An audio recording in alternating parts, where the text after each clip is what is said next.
One second. No, it's not a backdrop. It's my backyard. No, I never know. I feel like if I went outside here, it would just be like birds. The audio would be useless. So So I'm like, where oh, are good you? for you. So you moved from the West Coast to the East Coast now. Yeah, Back. like not coast, but yeah, Yeah. east. Where are you? You know where Paul Tremblay is? Yeah. So I'm like north of Ottawa. I'm in Quebec, but like pretty close to Ottawa, about 30-minute drive from Ottawa. So I've been Okay. training with him a couple of times a week. So you're with Paul. Yeah, close enough. So he comes out and does some stuff with me every now and then. So it's good. Is he still fit or is he just gone to shit? He's like, oh, he always was. I think, there's some stuff that he's still awesome at. And then some things that he's not training like to do anything crazy anymore. He's going to the games for the Masters this year, but He I think made it? he's happy. Yeah, he did. So he's happy I'm here because it kind of makes him train a little harder because he's got 4 kids. He's spread all over the place. So it's not a high priority for him these days, but he's still really fit. Like his gym's doing great and it's awesome to go there. They got a good thing going. And he was incredibly strong. Oh yeah, he still is. That's what I mean. He's like, and he can squat like forever, right? We did a thruster workout the other day where he just like roasted me. You're like, I remember cool. back in the day during some of the testing, I would bring him in to test some of the strength stuff, some of the ladders or some of whatever we were doing, because he was such a beast. Yeah. He's just a fun guy to have around too. So. Yeah, for sure. Remember? So yeah, we're close to there. My wife grew up in this area, so that's why we moved back here with the second kid. Now it was just to kind of be close to family. CrossFit OCR, correct? That's Paul's gym. OCR and NCR. NCR, got it. Remember, I was thinking before we hopped on, and thanks by the way for taking this on the last minute. At the last minute. Remember when you blew your pec, and I was like, "Good luck, man. I'll see you. You can always try out next year for the games." I do, of course, I remember that. It's like my origin story. And then I was like, then someone at the end of that weekend, because I came in I think on Friday for that event, and then left to go to another event, and someone was like, "Hey, that guy made it." I'm like, "Which guy?" They're like, "Vellner, the one who blew his pec." I'm like, "No fucking way, he made it." Like, it was my bicep. That year was bicep. Yeah, I think the following year was the year where a bunch of guys did their pecs, but I managed. So it wasn't the pec; it was the year before the pec. It was the year before that, so I managed to stay out of that mess, which is good. So, yes, that was horrible. Jeez, what's it? Who was actually just programmed for us? Christian Harris. He was one of the pec guys. Yeah, he would have been in the East with us actually too. I think. Yeah, our region was bad. We had like 7 guys or something like that drop. I remember being like, you don't notice it was in that, like most guys did it in the ring dip workout, or in trading leading up, I think. And a handful tore it leading up, and then a handful. Yeah. So I just remember being, that's a sprint workout. You're not really looking around at all. And you kind of finish. And then there's just this like after the fact, like bodies getting carried off and like withdrawals coming all over the place. Everyone was like, holy shit, am I good? Like everyone's kind of like, I think I'm all right. But it was one of those things I think we were the first week that year, I think. So I was glad to be going early because I think it would have messed with your head a little bit seeing that happen week after week. Because not as many, I think, but it's still happened to, I think, a couple people everywhere. And yeah, I think it could have really gotten your head to be seeing that happen and then be wondering or just be afraid to put the throttle down, right? So I think I was glad to get out of that unscathed. That was we used the strap too, right? You had to hit the strap. Wasn't that the standard? You had to hit a strap. You guys have done that a couple times, I think. Hey, my first regional in 2014, I think we had that in a chipper as well. So what'd you blow your bicep on then? Snatch ladder, the same one we did at semis. Oh no shit! The same exact event. Yeah. And what'd you do? Just try touching and going? No, I was like not as strong then as I am now, obviously, but I just missed one over the top and just tore the long head of my bicep. That was not your first year though, or was it? Going to the games. That was so that was the first year I went as an individual. I went on a team the year before. Okay. And then every year since then, you've qualified to the game. So how many years do you have now? Yep. 9 individual counting this year. Damn. So. And how old are you now? Turned 34 2 days ago. Well, happy birthday. Thanks. That's impressive, man. Some of you guys are just going for a long time and going at a high level. And I mean, your highest placing was you were well into your third last year, right? I mean, I took second the first time in 2018. So I would have been 28 then. okay. And then again in 21 when I was 31, and then again in 23 when I was 33. You're definitely an outlier at this point. And what I mean by that is like, you're not going to see many guys at this stage and going forward, I believe, especially as it's getting so young. That's going to be the interesting thing to see is what the young start does. Cause I think there's something to be said about, training age. And I think when you start really young, the miles add up. There's no doubt. But it's not something you can do at a certain level forever. I think there's maybe becomes this game of like, could you make the games and be a 30th place guy and go for a really long time? Maybe, but I think the guys that are contending in the top 5, top 10, the level's very high and the load is really high and the demands are really high. And I think whether you start young, like I started, like my first games as an individual was 26, and now there's guys who are starting when they're doing CrossFit at 10. Yeah, it's insane. So I don't know, like that they've got a guy like Medeiros has the same amount of years of CrossFit as I do. Yeah. So it'll be interesting to just see, like, is he going to get 2 decades of like games, or I don't know. Every year we look at it, the number of people that are over 30 that are qualifying for the games is decreasing and not increasing. I bet it's the same guys, I think, though. Right? Yeah, you're an outlier in that sense. And as it goes on, as we get further into it, well, to your point, so like is someone like Medeiros and some of these other guys, when they're in their 30s, where you are going to be able to keep making it? I contend not, because I think we're just going to be full of all these young guys. You're just going to have a lot more young competition coming up that's vying for these spots. Yeah. How old is he? It's getting harder, right? He's only a year younger than me. He's 30. He'll be, I think, 33 by the time the games. I'm not sure when his birthday is, but and Adler 33 this year. Adler's a little younger. I think he might be 30 this year. Okay. So, but 29, 30 maybe. I'm not sure exactly. I'll check how many guys are in their 30s. Definitely, when I've looked at this in the past, like 2 or 3 years ago, and there was more women that are in their 30s at the time, at least, than there were men. The number of men in their 30s was definitely smaller. It's funny because I think we have also the opposite. The women's side has more really young. We have more of those 17-year-olds, 18-year-olds bridging the gap, whereas the men are. It takes 3 or 4 years to get from that teenage division into the open division and have any real success. You look at guys like Pepper and Sprague and who've been able to do it, but it takes a few years. Whereas the women seem to be quite young, and then you have the like Holtas and Annies and those people who are just like they're still rocking when they're in their early 30s, easy. I think that's I think that might be because of the margin of performance is a little more open in the female division, rather than the margins for the men division are much tighter. They're a little more developed at this point and consistent. Whereas I think on the women's side, you see a little more performance spread across different areas.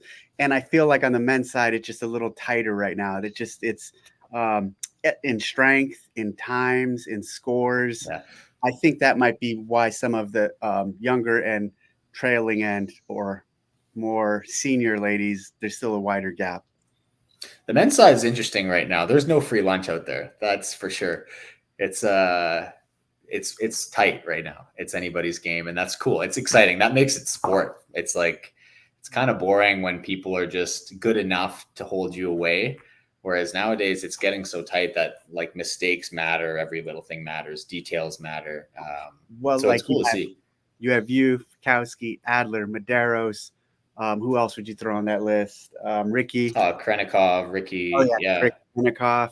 Yeah. I mean, I think guys like Dallin Pepper, like they're fucking legit. Like there's the top 10 is crazy. I'd actually say the same thing's going on with the women too. There's a lot of really good women now too at that top. Like what you're saying about the men, yes, is absolutely true. Although, I mean, the men, it'd be harder to pick a man who's going to win. I still would put if I was to pick a favorite for the female, I'd still say Tia's probably a favorite. I don't play that game too much. Yeah, I know.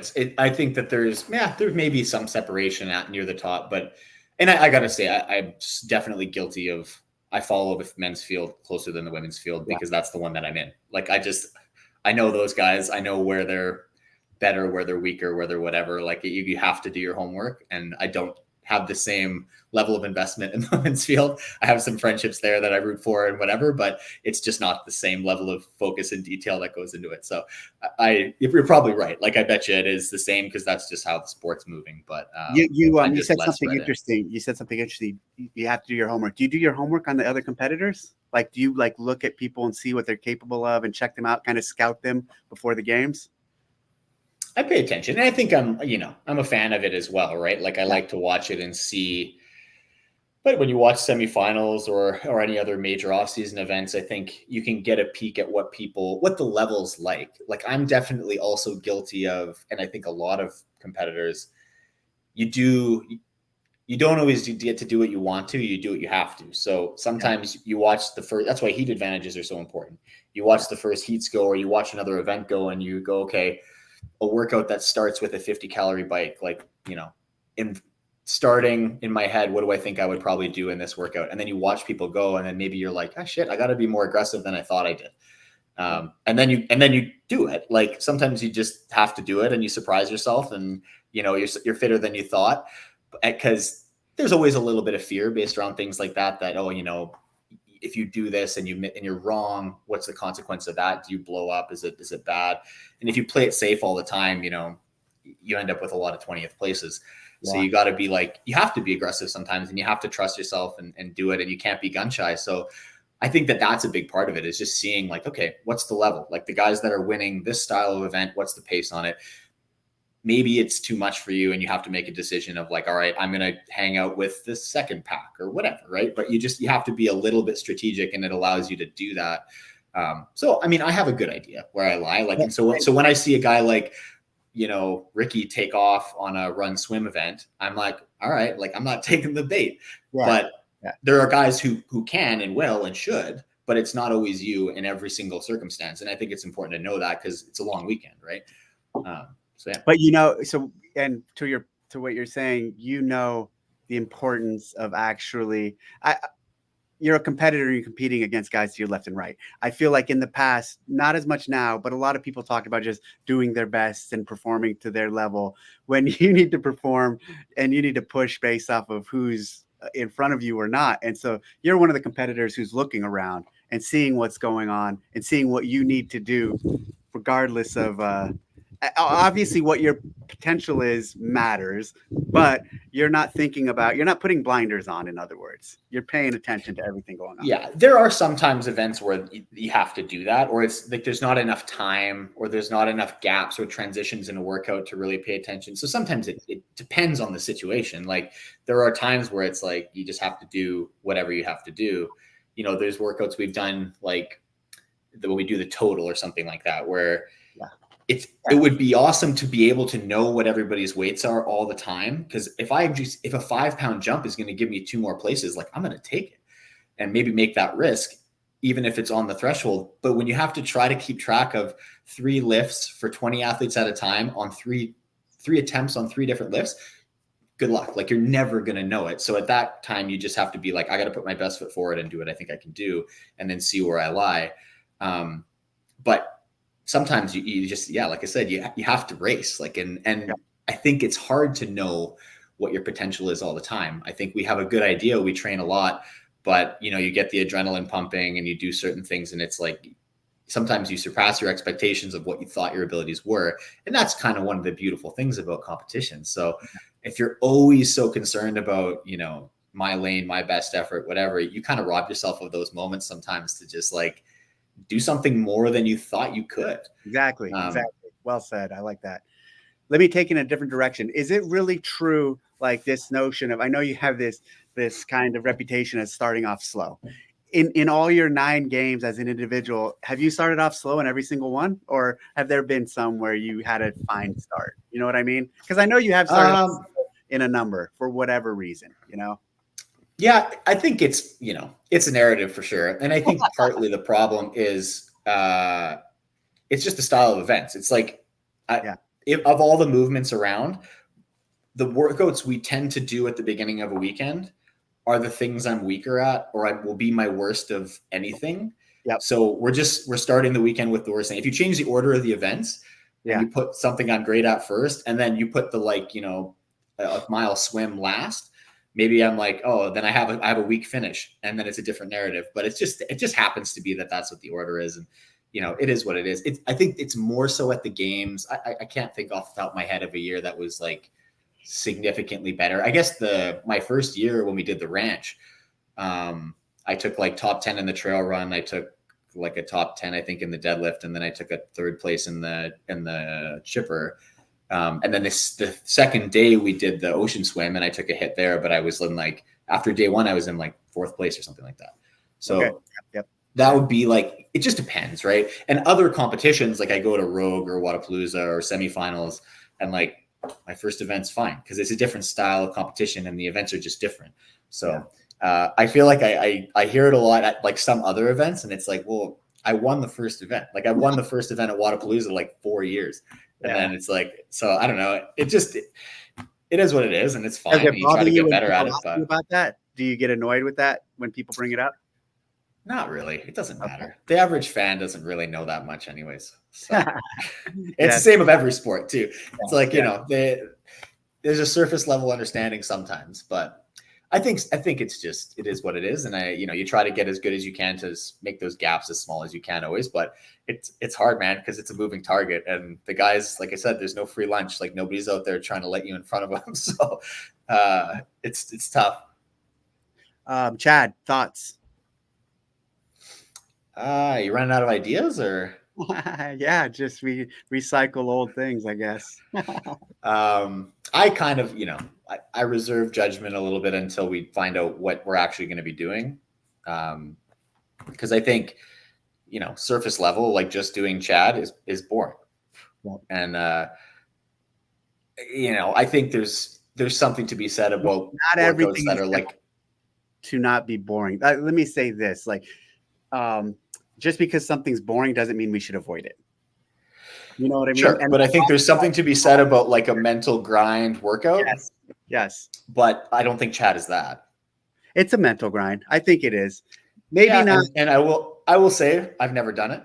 Okay. But I think that I know many people who have done it who are like weekend warriors at the gym who do it unbroken and it's all unbroken, right? I mean, it's just and that's the mental aspect of it. How much more you push or how fast you go. So I'll tell you, my concern, my hope is that the twist is we do step overs. Okay. Because I think that, and then maybe some other thing to make it less tedious to watch because it's just boring for spectators. But I think that if we do step ups, a large percentage of the outcome will be determined by what your judge allows you to do. Yep. And that's the biggest problem with it. So when I see that workout, that's my concern is if I'm being forced to pimp the lockout and take an extra half second every rep and my neighbor is not, and the judge is saying like, this is pretty good, then I'm being penalized 30 seconds every 100 reps, which is impossible to overcome regardless of your fitness level in that workout. Yep. So that's the fear, is that outcomes are going to be determined by things other than fitness level. That's that's a very legitimate concern. Yeah. So, and I'm sure you guys know that. So I hope that's just, and I especially after the history of this season, and you should absolutely be concerned about that. Yeah. So and of course, you know that. Yep. Yeah, of course. So that's what I mean. I expect that to be recognized, and then it'll be what it is. And we'll see what comes up. And I think we'll make a judgment then. And I'm sure I still won't love it because it's 1,000 step ups. Why would I love it? I'll say this: if given a choice, I would do that any day over the marathon row or even the half marathon. Yeah. I mean, it's a lot of time by yourself. You guys should do it with no music. That's a good idea. You can really spend a lot of time alone in their head. It'll be good. It'll be good. I'll ask you this question after the event. We'll talk. Yeah, sure. Yeah. And when we did the marathon row, I remember we were in the back row, like right against the for that though, right? We did have music. Yes, but I wish we didn't. Because we were like right in the back row against the speakers. And I remember like do you remember we had a false start? Yes. I was pissed. Somebody pulled. Yeah, I thought it was hilarious. Like, who's in a hurry to start pulling when we're going to be here for 3 hours? Like, you're not going to win it on that first pull. Get it going. Yeah, exactly. Good luck. But we, Matt and Brent and I were in the back, like right in front, back to these speakers, and DJ Lucky Lou's the DJ at the games all the time. And after the false start, we like heard the music start, and we were like, this cannot be what we're going to listen to, because it was just like the loud, bassy, everything like right against the back of our heads. So we got up and we're like, hey, like, Lou, do you mind just please give us anything? I would love to listen to, give me an album front to back, like something that's just, you know, give me like the Lord of the Rings trilogy soundtrack, something. And he's like, sure thing. And then sure enough, like we start the second time and it was the same thing. He just gave us the thumbs up, like get out of my face and let me do my job. And we got to listen to nice loud bass right against the back of our heads for about 2 hours and 45 minutes. So. Yeah, about that. The fast guys were high 240s. Slower guys were just over 3. Yeah, I think I was 246 and change, and I was 5th, I think. So yeah, it's crazy. Well, before we go, do you have any questions for me? I don't know. Not really, honestly. That's fine. I don't know. Not that's like I feel like I have questions I would ask you not on a public forum. Yeah. Let's do that another time. But yeah, I know. I don't need to like air out things about like why you took over the programming again or whatever. And I just think it's fine. Like we can talk another time. And yeah, let me think if I have anything easy. Why haven't you monetized your YouTube with these interviews? That's a great question, actually. I don't think that's right to do with that. I work for CrossFit, and then I'm using my access to you guys through CrossFit for my channel to monetize.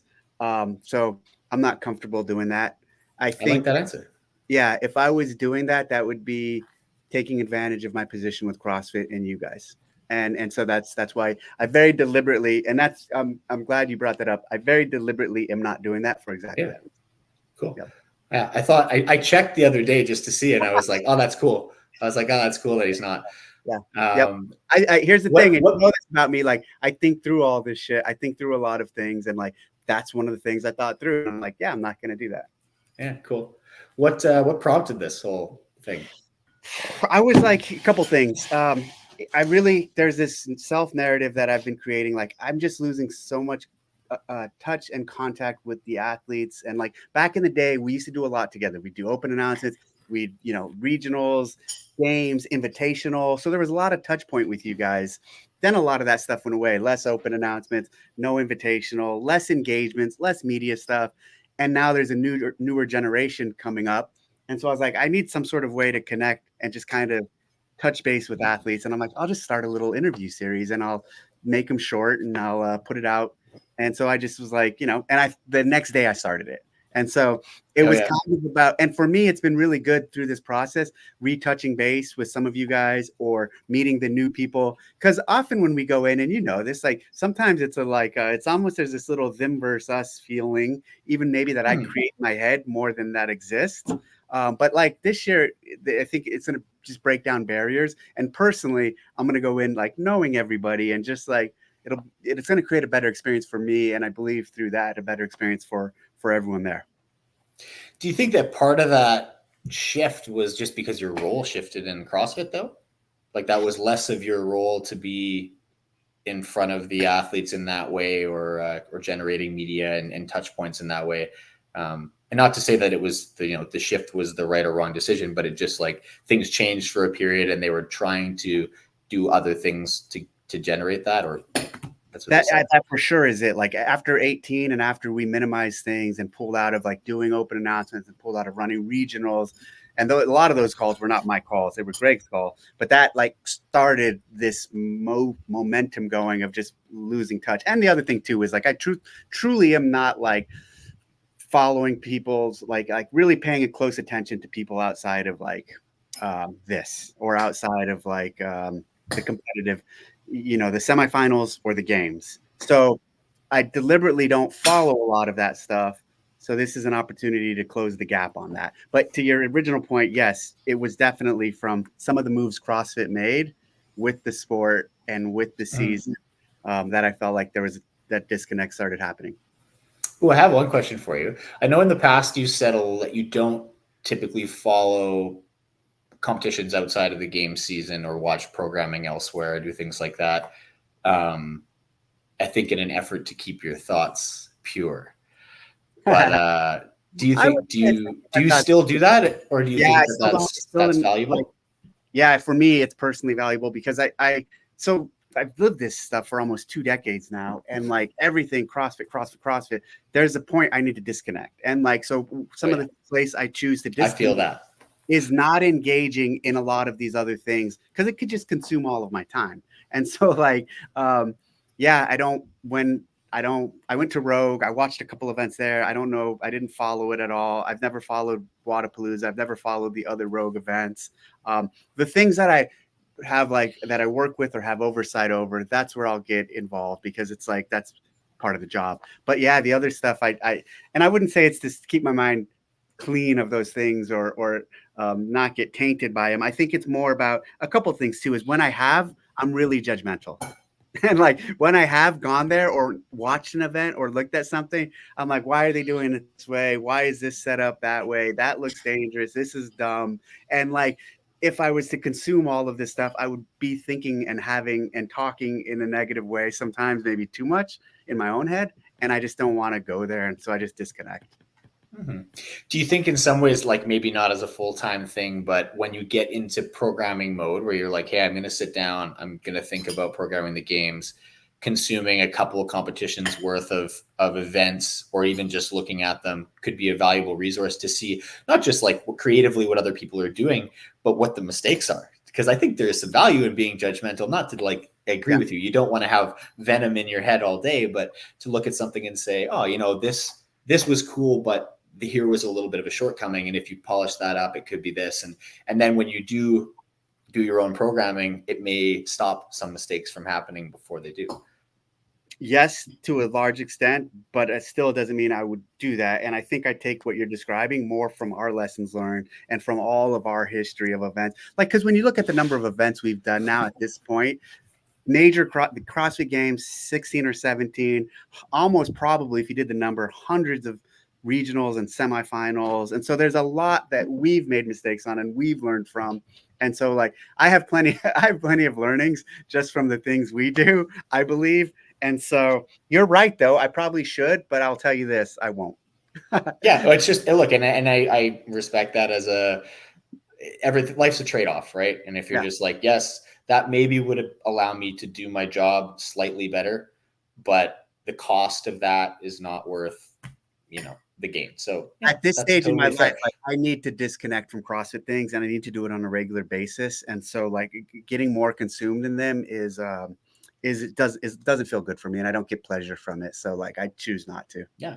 Again, I really respect that answer. I live my life very much the same way. And that's why like I compete, I do my thing, and I have my family life quite separate, and I like to be able to be present for that as well. So I get that. Cool. All right, Pat. Well, thanks a lot. I appreciate the time. This went longer than normal, but it was well worth it. And I look forward to seeing you in a few weeks in Texas. All good. I'm glad you'll be so warm and snuggly, it sounds like, this year with everybody. Yes, we'll all get a nice long hug. So warm. You'll know everybody's first name. It's going to be amazing. Yes. Amazing. Cool. Well, keep an eye on the weather out there for us. We will be. I'll bring my sunscreen. You definitely need it. Cheers. Thanks, Pat. Bye. Later.